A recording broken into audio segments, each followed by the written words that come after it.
What would you say is next for Africa? What's the next phase that Africa is entering into as a business hub? So definitely fintech. So our investment thesis was that once you have telcos developed, once you have online banking more or less developed, that's the next wave for e-commerce, marketplaces, etc. It turned out that people in Africa still like to shop offline much better. Yeah. Because they like to buy shop offline, but also there's still so many logistics challenges to make e-commerce be a very comfortable experience. But now clearly, because Africa doesn't have that legacy of old banking systems that are trying to stop the changes down, you can see the growth of mobile banking, personal mobile wallets on the phones, now, and especially blockchain. I don't know why my Siri is turning on. She wants to enter the conversation. Yeah. And blockchain having a huge chance to being developed much faster here, because by here I mean sub-Saharan Africa, because there's no other system that the blockchain has to compete with, really. Like, you're kind of building many things straight off the ground.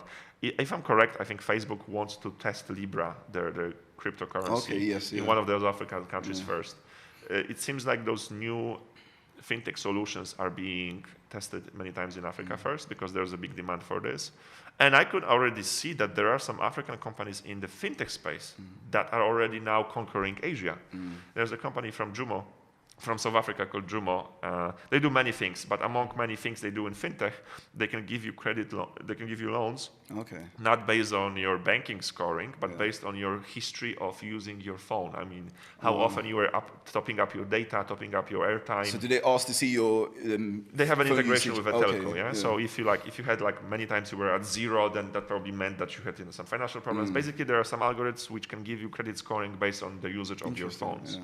Which is easier to do than creating a positive history in the bank, and that very innovative approach, among other things they do, allow them to raise money from international investors, and now they're opening offices in Asia.